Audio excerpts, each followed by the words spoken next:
nating panghalidakos sa salita ng ating pong Panginoon.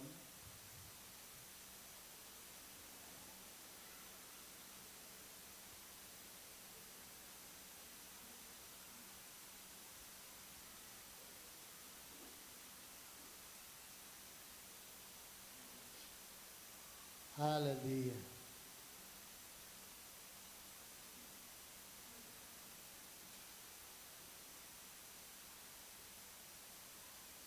Saklat po ng unang Pedro, chapter 1, verse 18.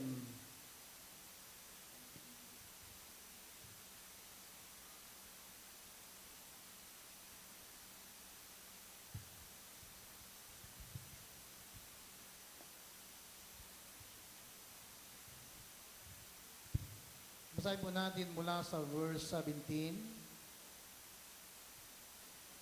Sabi dito, hanggang verse 21. Walang kinikilingan ng Diyos. Hinahatulan niya ang mga tao ayon sa mga ginawa nila. Dahil tinatawag niyo siyang Ama, mamuhay kayong may takot sa Kanya habang kayo'y nasa mundong ito. Alam ninyo kung ano ang ipinantubos sa inyo sa walang kabuluhang pamumuhay na inyong minana sa inyong mga magulang.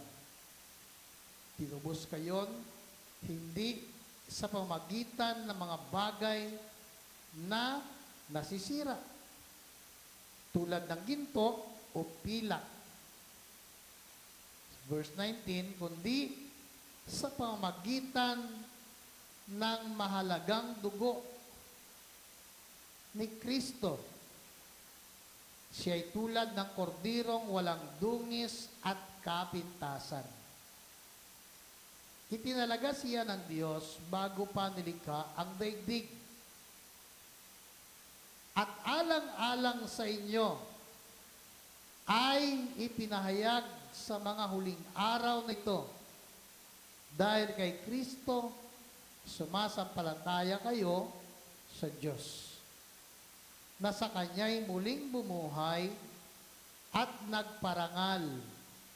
Kaya't ang inyong pananampalataya at pag-asa ay nasa Diyos.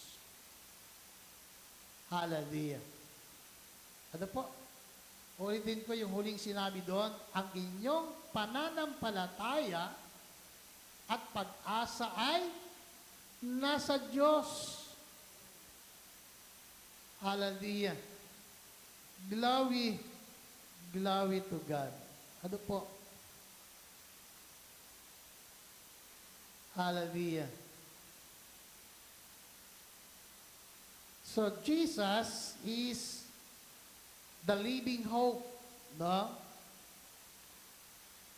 Ang atin pong Panginoon, siya yung buhay na pag-asa natin. Salamat po sa Panginoon, kasi nga, sa pamagitan ng Kanyang salita, nalaman natin na mayroon tayong Diyos na pinaglilingkuran, siya'y Diyos na buhay.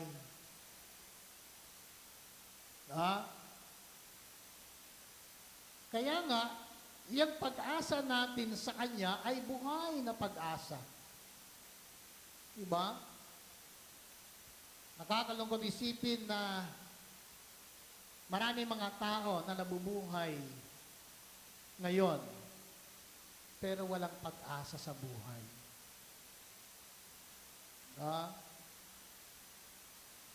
Hallelujah. Kaya sa ating kalagayan bilang mga anak ng ating pong Panginoon, mahalaga na tayo po ay magalak, no? Madama natin ang kasiyahan, kasi nga buhay ang Diyos na ating pinaglilingkuran. Amen?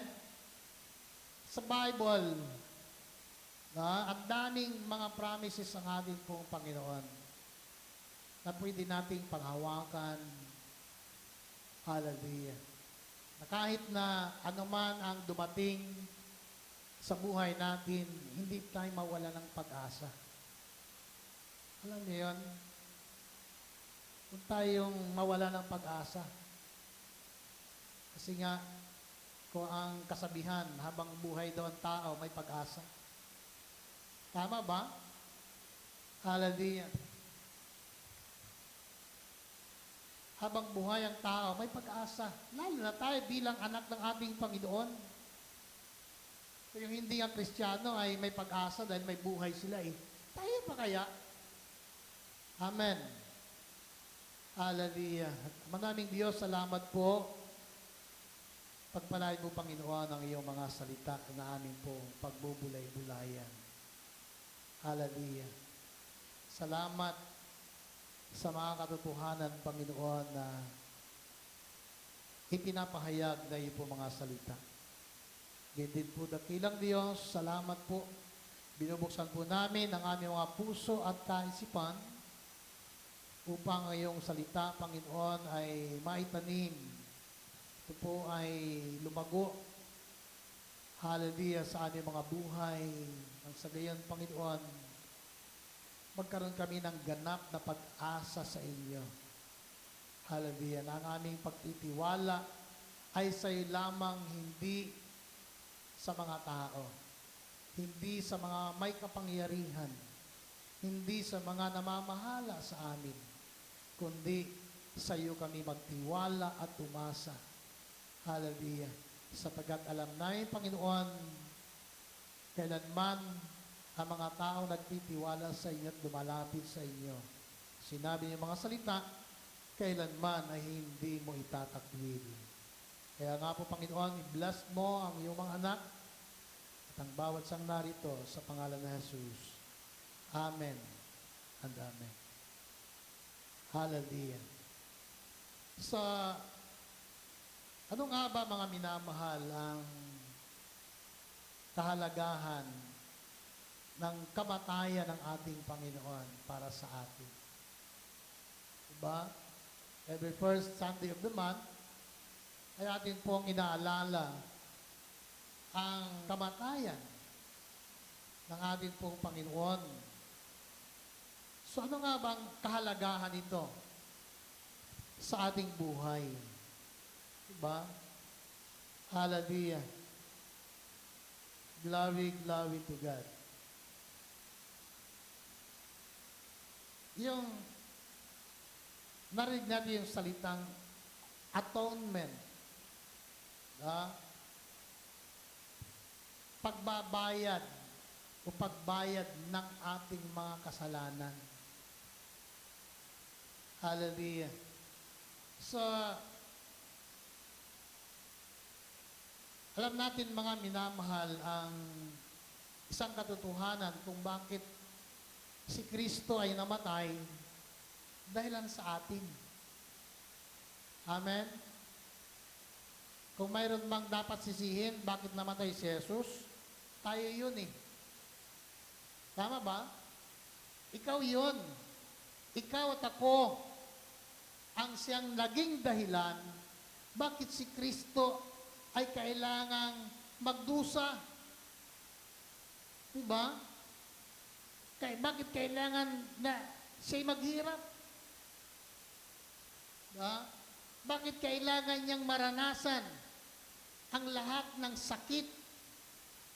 Diba? Bakit kailangan niyang maranasan yung pag-iinsulto ng mga tao? Diba? Isipin natin, mga minamahal, habang siya nandun sa cross, yung mga tao nakakita sa kanya, nililibak siya.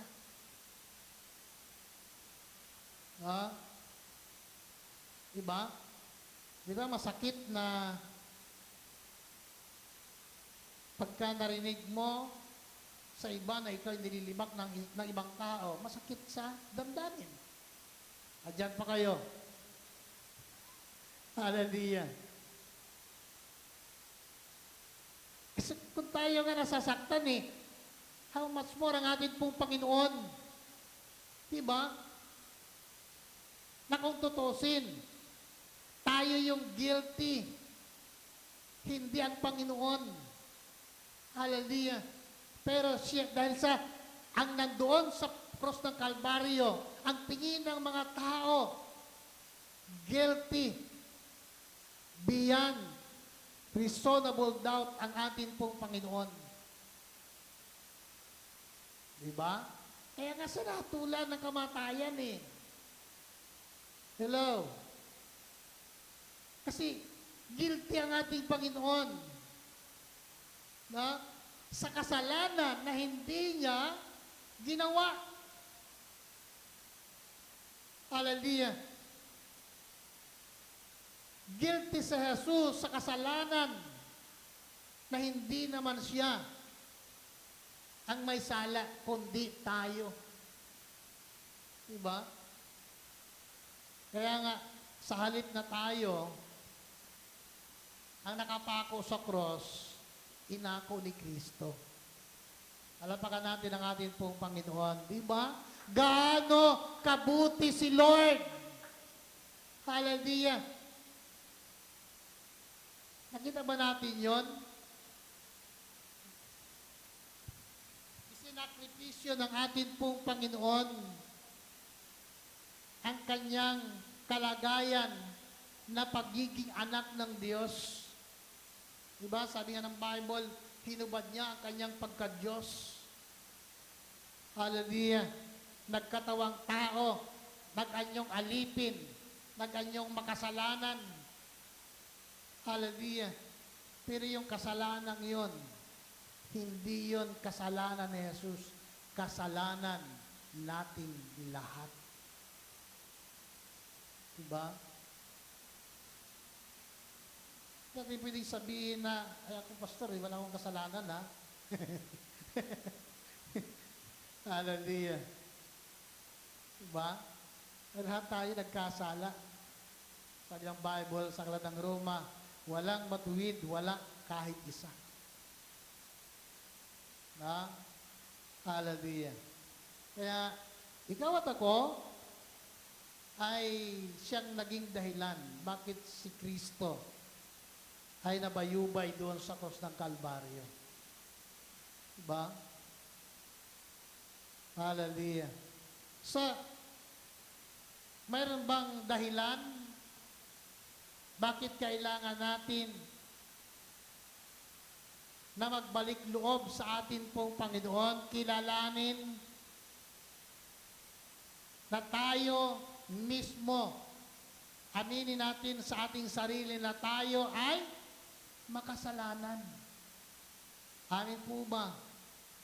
Amen. Hallelujah. Kasi sa Bible, pag sinabi natin na tayo walang kasalanan, anong sabi ng Biblia? Dinadaya natin ang ating mga sarili. Diba? Wala tayong ibang dinadaya, sarili lang natin. Kasi, sabi ng Bible tayo po ay nagkasala. Hallelujah. Pero yung kasalanan natin, binayaran ng ating pong Panginoon. Ano po? Ano yung katotohanan na ating makita dito? No? Sa halip na tayo, ang ginawa ng Diyos, no? Mas pinili ng atin pong amang nasa langit na ang maparusahan ay ang kanyang bugtong na anak. Diba? Hallelujah. Ang atin pong Panginoon ay ginawang substitute ng ating amang nasa langit. No? Hallelujah. Ang ating pong Panginoon ay ginawang substitute. Hallelujah. Sa halip na tayo, ay siya, ang ating pong Panginoon Kristo, inako niya na ang lahat na siya yung nagbayad doon sa mga penalties na sa lahat ng kasalanan na ginawa ng tao. Ano po? Tayo po natin ang verse 17, sabi ng Bible. Hallelujah. And if you call on Him as Father, sabi dito, who judge impartially according to each one's deeds, conduct yourselves with fear throughout the time of your exile. Ano po? Hallelujah. Ano po ang ibig sabihin dito? Sabi dito, who judge impartially. Nakita po natin, fair si Lord. Amen. Para sa kanyang mga anak. Hallelujah. Bakit? Sabi ng Bible, walang kinikilingan ang atin pong Panginoon. Isipin natin. Kung tayo dudulog sa hukuman, at ang kalaban natin ay may pera, ikaw ay walang pera, at maghaharap kayo sa isang kaso, ano isipin mo kung ikaw ay walang pera at ang kalaban may pera? Ay, baka itong judge na ito ay mabayaran. Sa halip na ipatupad at timbangin kung ano ang tama at makatarungan, baka masilaw sa pera. Bakit? Kasi nga, kalimitan, pagdating sa kaso, mas nananaig ang pera. At ang katarungan ay naipagkakait doon sa mga mahirap. Kaya nga maraming nabibilanggo, sabi nila, na walang kasalanan. Diba? Sa kanta ni Frida Aguilar. Hallelujah. May mga nahatulan at nabibilanggo na walang kasalanan. Hallelujah. Kasi nga, dahilan sa minsan, hallelujah, malaki ang nagagawa ng pera. Lalo na pagdating sa tinatawag na katarungan. Hallelujah. Pero salamat sa atin pong Panginoon. Bakit? Sapagkat ang ating Diyos, hallelujah, ang sabi ng Biblia, sabi ito, if you call Him as Father, who judge, siyempre, alam natin kung sino ang ating Diyos at Ama natin na nasa langit. Siya rin yung judge. Siya rin yung hukom. Pero, ang Diyos natin na nasa langit ay, mga kapatid, mga minamahal, siya'y makatarungang Diyos at hukom para sa kanyang mga anak.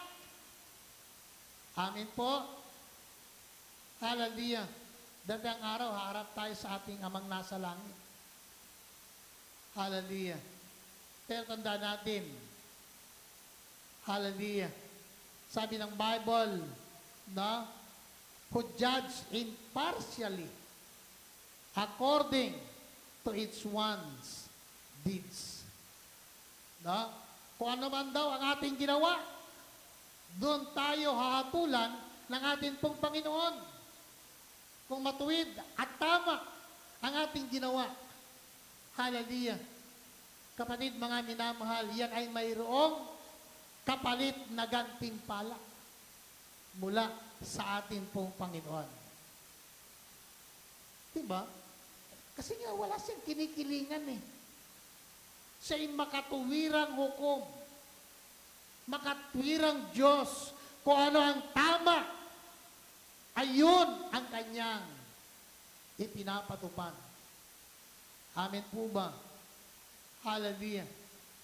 Siyempre, kung mali ang ating ginawa at tayo gumagawa ng masama, mayroon pong kakibat na parusa. Hallelujah. Sapagkat ang Diyos ay umahatol sa Biblia impartially. Palapakan natin ang ating pong Panginoon. Glory, glory to God. Makatarungang hukom ang Diyos. Hallelujah. Ano po? Kaya nga, sabi ng Biblia,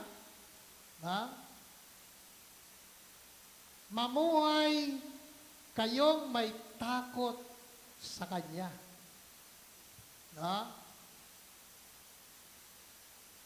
Ang Diyos ay walang kinikilingan. Ibig sabihin, pinapahalaga niya ang mga bagay na ginagawa natin. Kung tama at matuwid ang ating ginagawa, matuwa ka. Pero ano pong sabi ng Bible? Sabi niya, mamuhay, hallelujah, mamuhay kayong may takot sa Kanya habang kayo'y nasa mundong ito. Amen. Diba? Mamuhay tayo na may takot sa Diyos. Maliwanag po sa Biblia, habang tayo daw ay nandito sa mundo, mahalaga na tayo po'y namumuhay na may takot sa Kanya. Diba?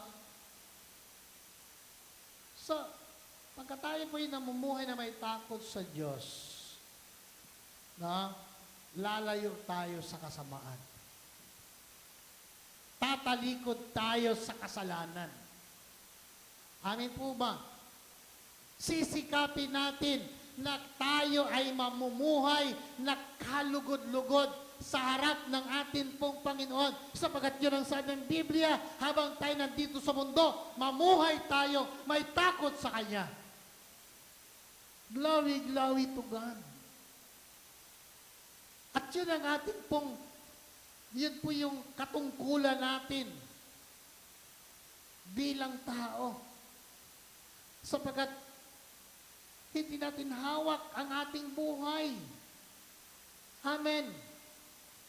Hindi natin alam kung ano ang magaganap sa susunod na sandali ng ating buhay, sa susunod na araw, sa susunod na linggo.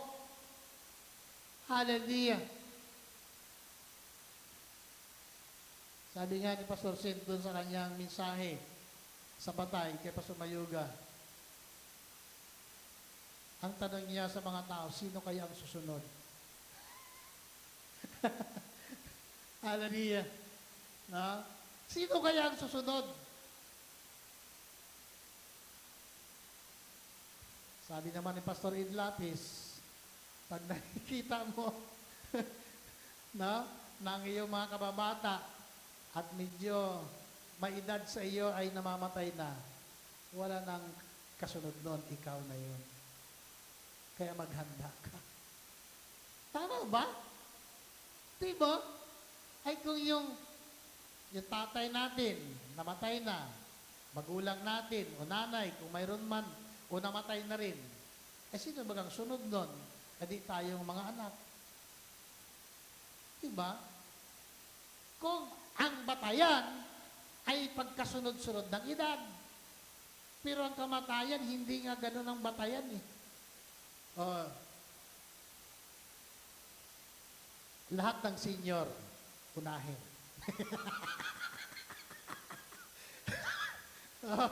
Diba? Kung pagkakasunod-sunod, ay maganda sana kung ganun eh. Diba?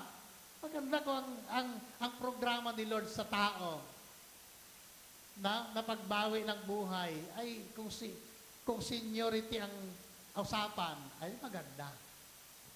No? Kasi hanggat hindi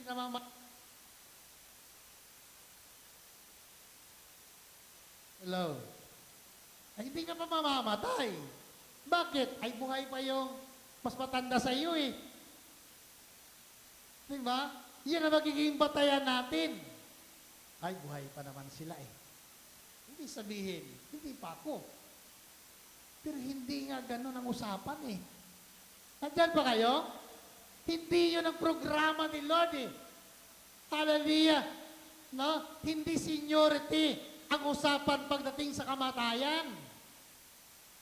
Hallelujah. Diba?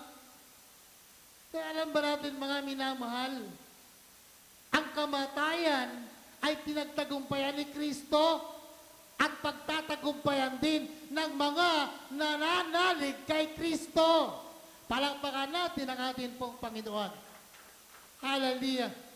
Diba? Kaya ang tanong sa Biblia, sa 1 Corinthians chapter 15, nasaan o kamatayan ang iyong kamandag? Ang kamandag ng kamatayan ay sa kasalanan, ang kasalanan. Hallelujah. At ang kapangyarihan ng kasalanan ay mula sa kautusan. Diba? Bakit? Sabi ng Biblia, kung walang kautusan, walang paglabag. Paano malaman ng tao kung ano ang kasalanan kung walang utos ang Diyos na sinasabi sa Biblia? Kung hindi sinabi, binanggit ang 10 utos.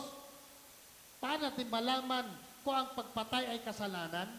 Paano malaman ng tao kung ang pangalo niya ay kasalanan? Kung walang kautusan. Kaya kung walang kautusan, walang paglabag ang tao.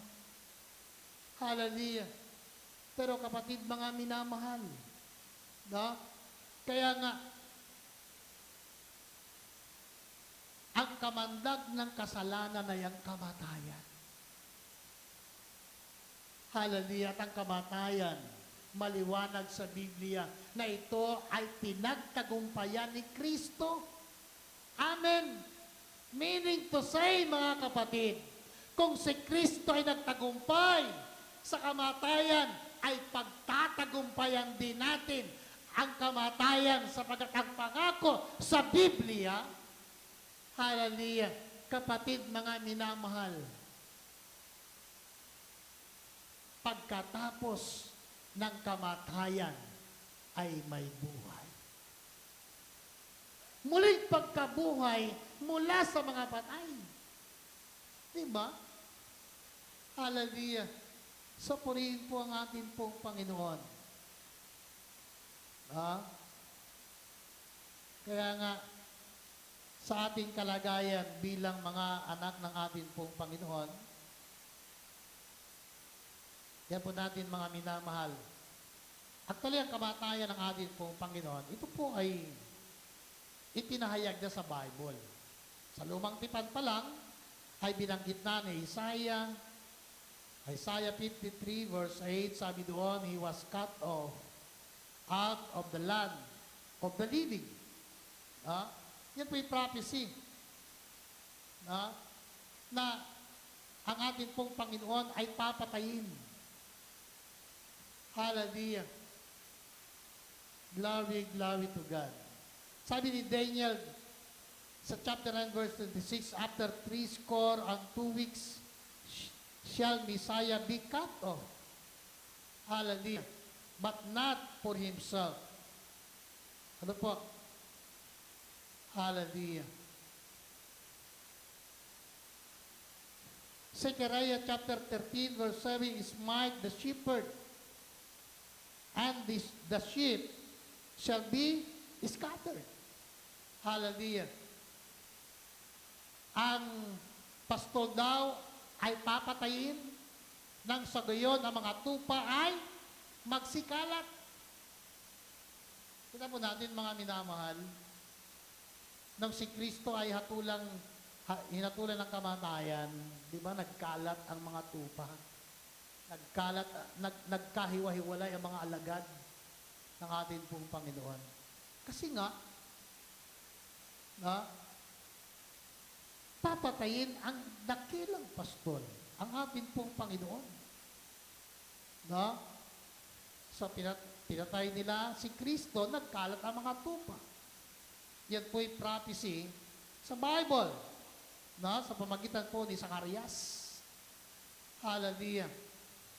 Pangalawa, sabi dito, his death was appointed by God. Amen.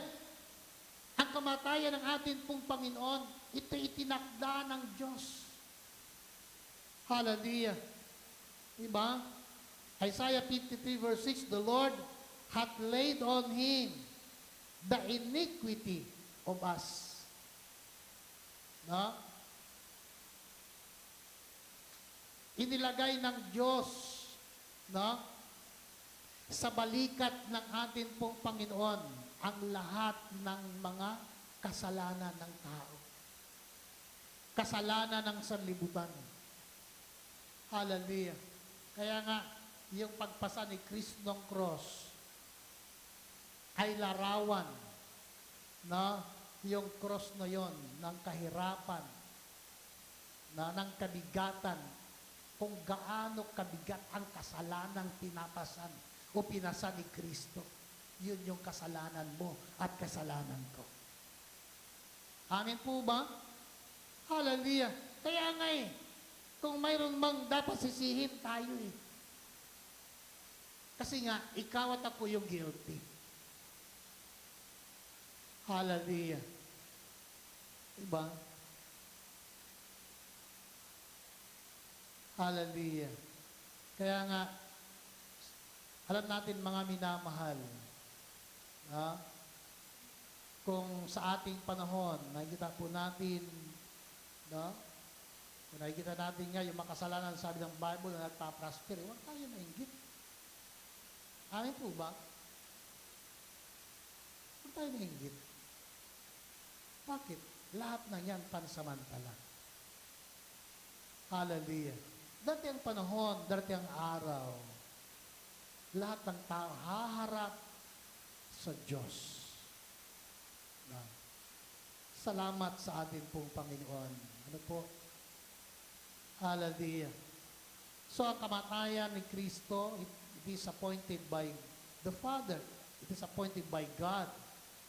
Na, Isaiah 53 verse 10, yet it pleased the Lord to bruise Him.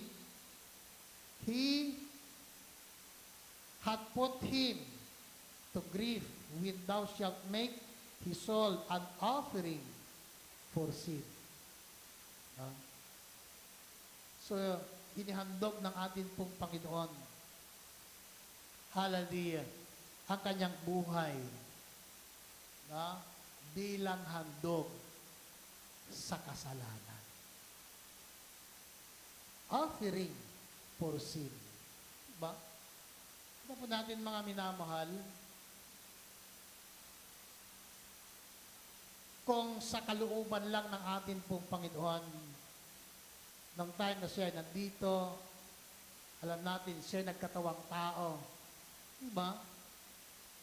Alam natin na siya nagpunta sa Garden of Gethsemane at nag-pray kasama ang ilan sa mga alagad niya.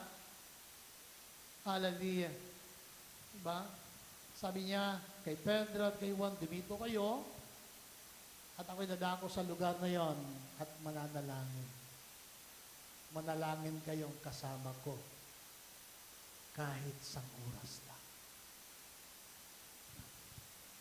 Malis ang ating Panginoon at nanalangin. Nagpatira pa at nanalangin sa kanyang amang nasa langit. Sabi niya, Ama, na kung maari, sana ilay mo sa akin ang saro ng pagdurusan ito. Hallelujah. Kung maari, sa bilang anak, baga, gustuhin man niya na humiling, na ipabot sa kanyang amang nasa langit ang kanyang request na kung maari. Diba? Kumbaga, may kondisyon naman kung lulubin ng Diyos ng kanyang ama, kung maari lang, ilayo mo sa akin ang saro ng pagdurusan ito. Ngunit hindi ang kalooban ko, kundi ang kalooban mo ang siyang masunod. Amen? Diba? Binawi din niya Sabi niya, kung maari lang, pero hindi yung kalooban ko. Kasi yung kalooban ni Kristo, ni Jesus, as a human, no? Kasi nandito sa lupa, nagkatawang tao, ang kalooban niya ay kung maaari nga sana ilayo ng kanyang amay. Pero hindi, mas nangingibabaw ang kalooban ng Diyos Ama para sa kanyang anak na si Jesucristo na magdusa at pagdusahan ang kasalanan na hindi kanya, kundi kasalanan ng buong sanlibutan. Amin po ba? Masakit sa damdamin ng ating amang nasa langit na makita ang kalagayan ng kanyang anak. Diba?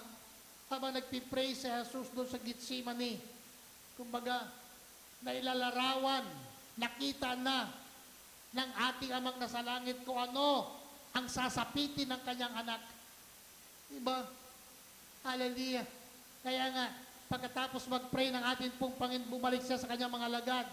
At ang sabi ng Biblia, nadatnan niya ang kanyang mga disipulo na natutulog. Hallelujah. Kaya sabi ng ating pong Panginoon, hindi ba pwede na kayo'y manalangin na kasama ko? Kasi ang oras lang. Baga, no? Yung damdamin ni Jesus, hirap na siya eh. Yung kanyang mga lagad naman ay talagang ayos sa tulog eh. Hallelujah. No? Yung kanyang mga alagad, ayos ang pahinga. Hallelujah. Kumbaga, yung damdamin ni Jesus ay, no? Nandun na sa panahon na, sa sitwasyon na talagang hirap na siya. Kaya, pag alis niya, nanalangin siya uli. Ano sabi ng Bible? Yung pawis na lumabas, na pumatak mula sa noo ng ating pong Panginoon, pagpatak sa lupa, ang sabi ng Biblia ay animoy dugo. Hallelujah. Sipin natin mga minamahal, yung pawis na lumabas sa noo ng ating Panginoon, pagpatak sa lupa, no? Animoy dugo. Hallelujah. Kasi naghihirap na yung kalooban ng ating pong Panginoon. Pero dahilan, hallelujah, siya lamang na ang siyang magiging katuparan at magiging daan para mapatawad ang kasalanan ng lahat ng tao. Kapatid, mga minamahal. Hallelujah. Mas pinili ng atin pong Panginoon na siya yung magdusa at maghirap. Hallelujah. Para matupad ang kalooban ng kanyang amang nasa langit. Amen po. Hallelujah. Kaya nga sabi ng Bible, mamuhay kayo na may takot sa Kanya habang kayo'y nasa mundong ito. Hallelujah. Mamuhay kayo na may takot. Huwag nating kalimutan, nandito pa tayo sa lupa. Amen? Hallelujah. At darating ang panahon at araw na magaganap kung ano ang sinasabi ng Bible. At hindi na natin may babalik kung ano ang mga nakalipas. Kung may pagkakataon pa tayo at may pagkakataon pa nga, na tayo ay makapamuhay ng tama at may takot sa Diyos, gawin po natin, maglingkod tayo ng maayos sa atin pong Panginoon. Hallelujah. Bakit? Ang tanong dito, sabi ng Biblia, sa verse 18, alam ninyo kung ano ang ipinangtubos sa inyo sa walang kabuluhang pamumuhay na inyong minana sa inyong mga magulang.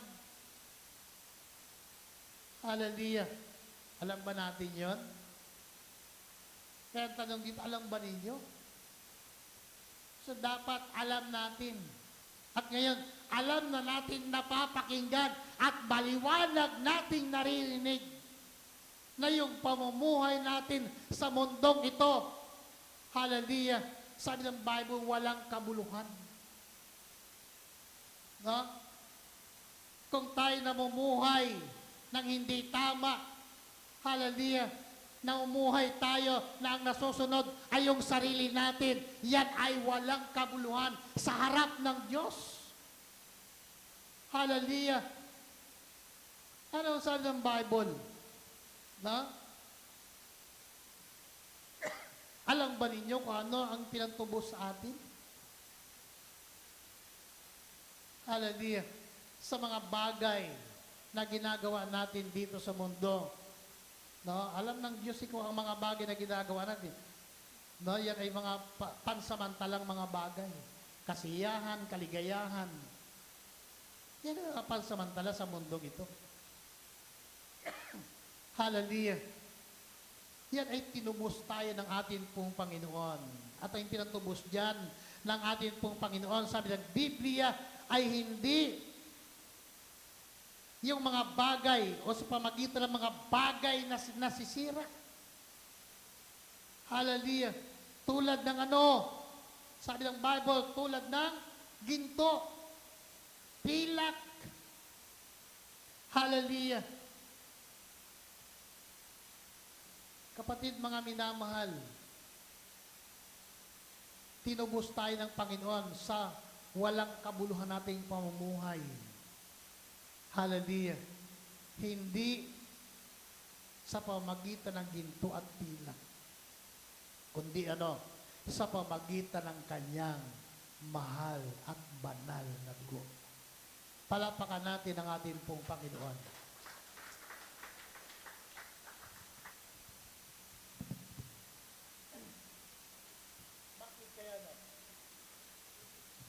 Hindi ginto? Bakit hindi pilak pinambayad ni Lord?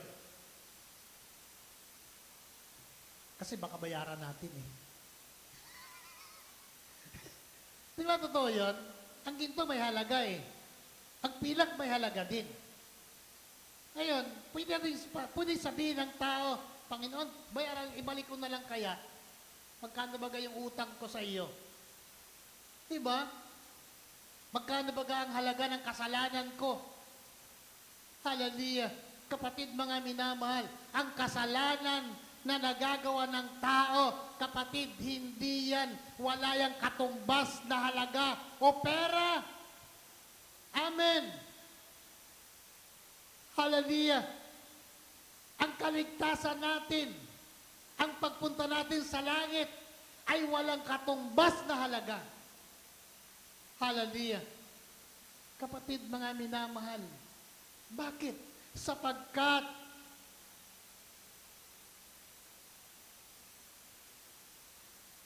ang ipinambayad ng atin pong Panginoon sa lahat ng kasalanan na nagawa ng tao at kasalanan gagawin pa lamang ng tao ay ang kanyang banal na dugo.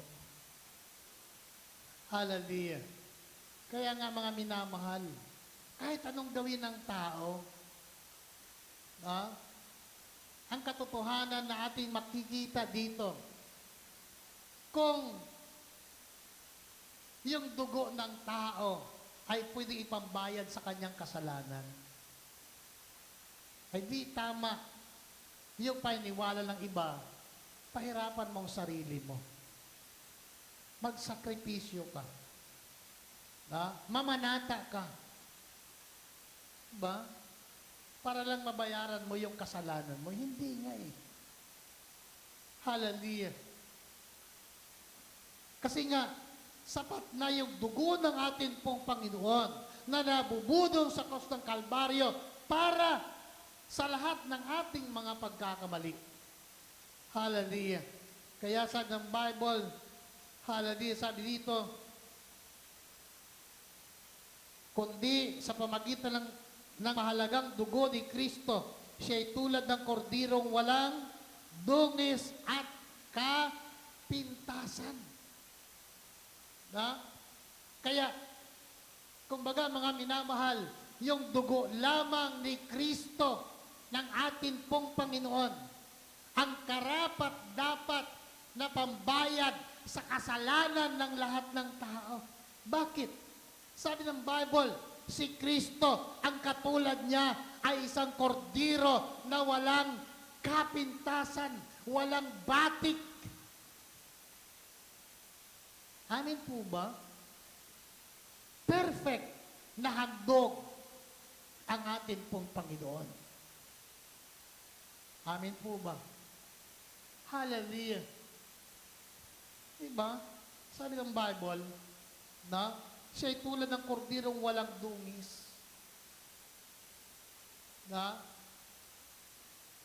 walang dungis. Walang maipipinta sa kanya. Hallelujah. Walang dungis at kapintasan ang atin pong Panginoon. Malinis. Kasi, alam niyo sa Old Testament kasi, yung dapat na ihandog ng mga tao para sa kasalanan nila na hayop, dapat ay mataba. Diba? Hindi yung pinagpilian na lang. Lord, ito na lang natira eh. Kaya ito na lang para sa iyo. Diba? Kaya mayroon kaming membro sa Kabakungan. Bago magkuha ng bahagi, no? Yung para sa bulugan. Sa baboy ha? No? Tatawagin kami, Pastor, pag-iwalay ko na yung aming biik, mauna ka na magkuha. Bago kumuha yung sa bulugan, no? Ay pastor muna. Ayan pa kayo?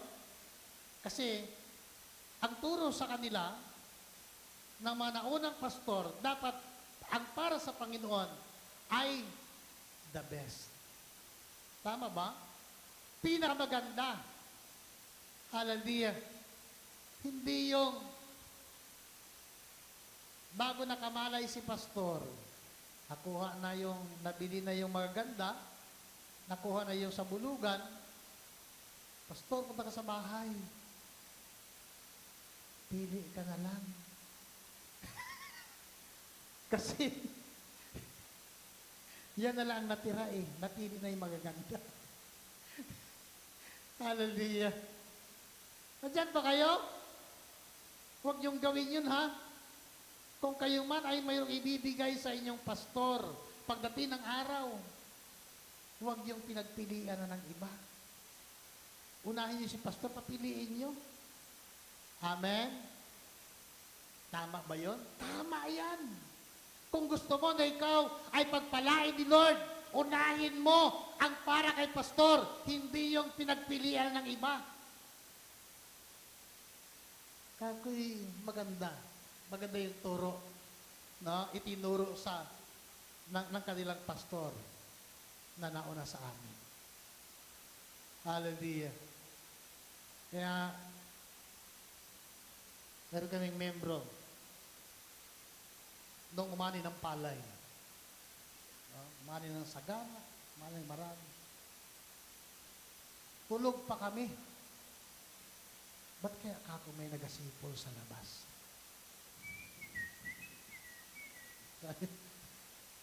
Pasilip namin sa bintana. Yung membro, nakasakay sa ano yan? Hindi naman karusa eh. Paragos, gano'n din. Sa thriller. No? Nakasalansan yung palay. Nandun sa taas ang palay. Nagsipol-sipol. Pastor, gandang umaga. Oh, kako, Brad, ano yan? Ika po, pastor. Praise God. Madaling araw, padilim pa eh. Dala nung membro yung kaban-kaban na palay sa simbahan. Ah, kaya nung time na yun, talagang, masabi ko, talagang sagana. Sagana kami sa palay. No? Hallelujah. Si Faith dyan na, maliit pa, umupo sa taas ng sinalansa na palay sa simbahan. Hallelujah. Pero, siyempre, lipas na yun eh. Hindi na yun may babalik. Na? At ako'y naniniwala na iba naman yung panahon ngayon. Iba naman ang blessing ni Lord. Amen. Totoo mga minamahal. Hallelujah. May mga panahon sa buhay natin na ipaparanas sa iyo ni Lord yan. Pero huwag kang tumigil dyan. Bakit? Mas maganda pa ang gagawin ni Lord sa iyo. Amen. Kung maganda ang buhay mo, mas pagagandahin ni Lord yan bukas. Palapakan natin ang ating pong Panginoon. Hallelujah. Kapatid, mga minamahal, tandaan natin ang mga bagay nito. Kung bakit sinasabi ng Bible na mamuhay tayo may takot sa habang tayo sa mundong ito. Kasi nga, mayroon pang mas magandang gagawin si Lord sa iyo. At ipapakita ng Panginoon ang mga bagay na hindi mo pa naisip. Hallelujah. Kapatid, mga minamahal, at ay pagkakalob ng Panginoon sa iyo, yung mga bagay na higit pa sa iyong hinihiling at hinihingi sa Kanya. Palapakan natin ang ating buhay na Diyos. Hallelujah. Sabi ng Bible, kaya nga, siya ay tulad ng kordirong walang dungis at kapintasan. Itinalaga siya ng Diyos bago pa nilikha ang daigdig. Isipin natin, yung magiging kalagayan pala ng ating Panginoon, yun ay itinakda na sa Kanya bago pa nilikha ang daigdig. Hallelujah. Diba? Bago pa inanyuan ang mundong ito, nakatakda na sa ating Panginoon Kristo na mangyari sa Kanya ang mga bagay na ito. Diba?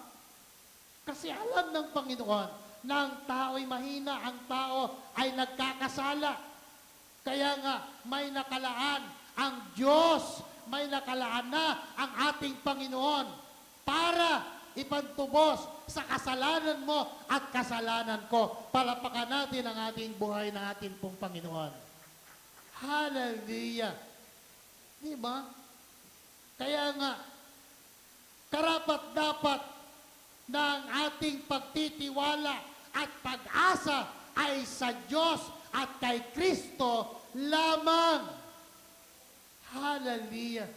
Sapagkat siya ang buhay na Diyos at pag-asa ng mga nagtitiwala sa Kanya. Purihin po ang ating pong Panginoon ngayon pong umaga.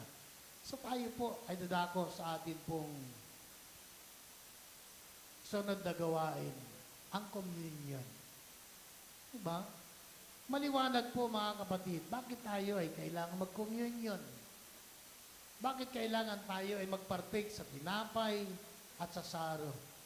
Ito po ang paraan sa Biblia para maalala natin at huwag nating makalimutan na si Kristo ay minsan naglaan ng panahon at buhay niya para sa iyo at para sa akin.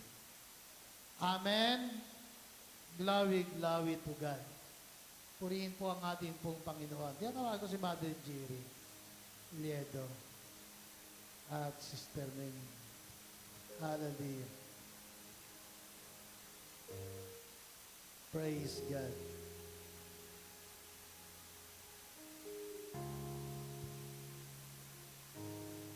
Thank you, Jesus.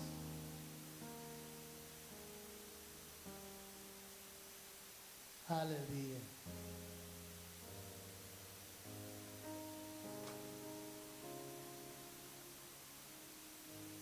Sabi dito,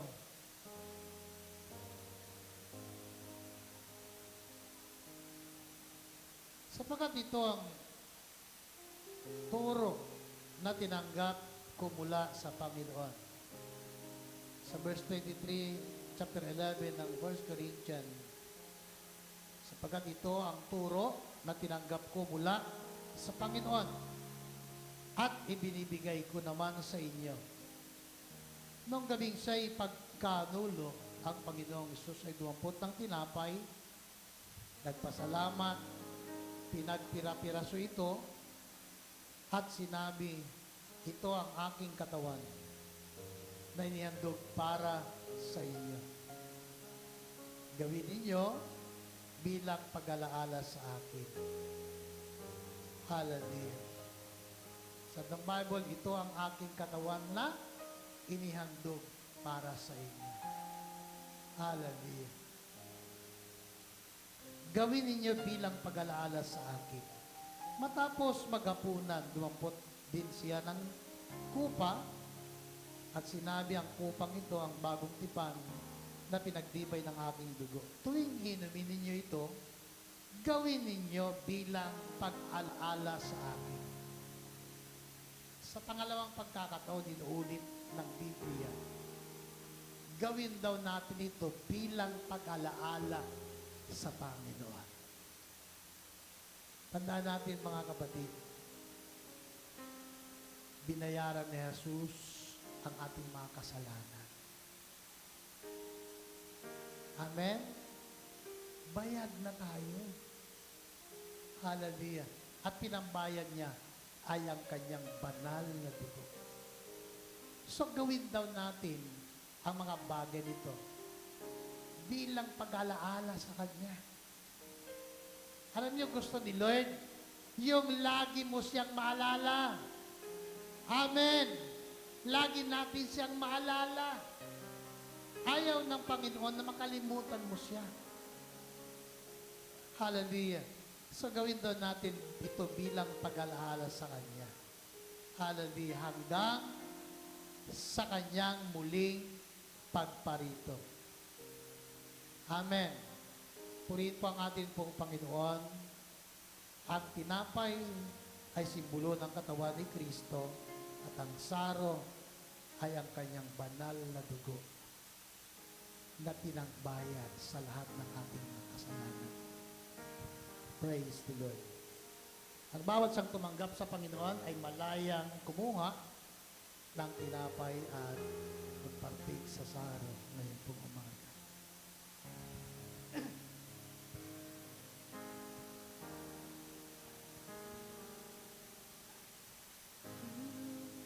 To my place, lay inside my tumble sea. You were buried for 3 days, but then you walk right out again. And now death has no sting, and life has no end. For I have been transformed by the blood of the Lamb. Thank you, Jesus, for the blood applied. Thank you, Jesus, it has washed me white. Thank you, Jesus, you have saved my life, brought me from the darkness into glorious light. There is nothing stronger than the working by the power of the blood. The blood. We're called as sons and daughters. We are ransomed by your Father through the blood. The blood. There is nothing stronger than the wonder-working power of the blood. The blood. We're called as sons and daughters. We are ransomed by your Father through the blood. The blood. Thank you, Jesus, for the blood applied. Thank you, Jesus, it has washed me white. Thank you, Jesus, you have saved my life, brought me from the darkness into into glorious light. Praise God. Thank you, Lord. Hallelujah. Thank you, Father. Lord, salamat. Minsan pa, dahil ito, Panginoon, ang tinamay, simbolo na iyong katawan. Nabayubay, nagdusa, naghirap dun sa cross ng Calvary upang kami ay tubusin at bayaran ang lahat ng aming mga kasalanan. Lord, salamat po. Manariwa sa aming puso at kasipan ang mga bagay na ginawa mo para sa amin. Dalangin namin, Panginoon, tulungan mo po kami na ito po hindi po mawaglit sa aming mga puso at isip dakilang Diyos. Sa pangalan ni Jesus. Amen at amen.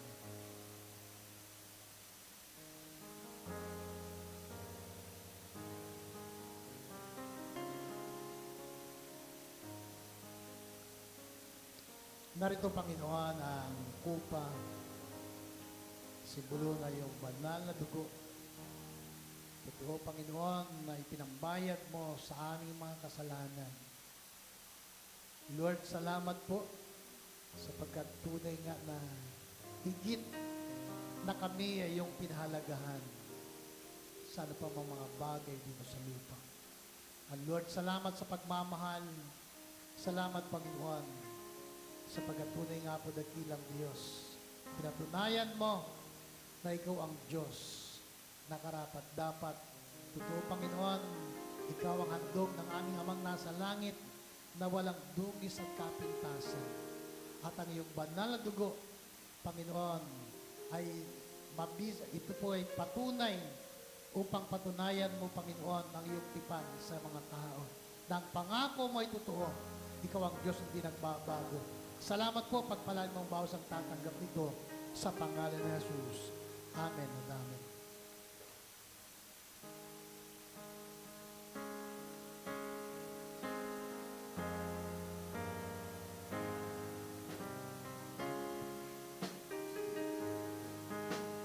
Thank you, Jesus, for the blood applied. Thank you, Jesus, it has washed me white. Thank you, Jesus, you have saved my life, brought me from the darkness into glorious light. There is nothing stronger than the working power of the blood. The blood that calls us sons and daughters. We are ransomed by our Father through the blood. the blood. There is nothing stronger Hallelujah. than the wonder-working Yes, power Jesus, of hallelujah. the blood. Glory, glory, glory to God. That calls us sons and daughters. We are ransomed by our Father through the blood. The blood. Thank you, Jesus, for the blood applied. Thank you, Jesus, it has washed me white. And thank you, Jesus, you have saved my life, brought me from the darkness into glorious light. Hallelujah. Glory, glory to God. Lord, salamat. Minsan pa, Panginoon, sa araw nito. Salamat po sa iyong handog. Salamat po sa iyong dugo upang kami ay hugasan, linisin lahat sa aming mga karumihan, dakilang Diyos. Ingatan mo ang aming buhay, Panginoon, pagpalay mo ang lahat ng aming gagawin. Salamat sapagkat ikaw ang Diyos na may nakalaan para sa iyong mga anak. Mula ngayon at magpakailanman, ito ang aming panalangin Amen and Amen. Magandang tanghali po. God bless you.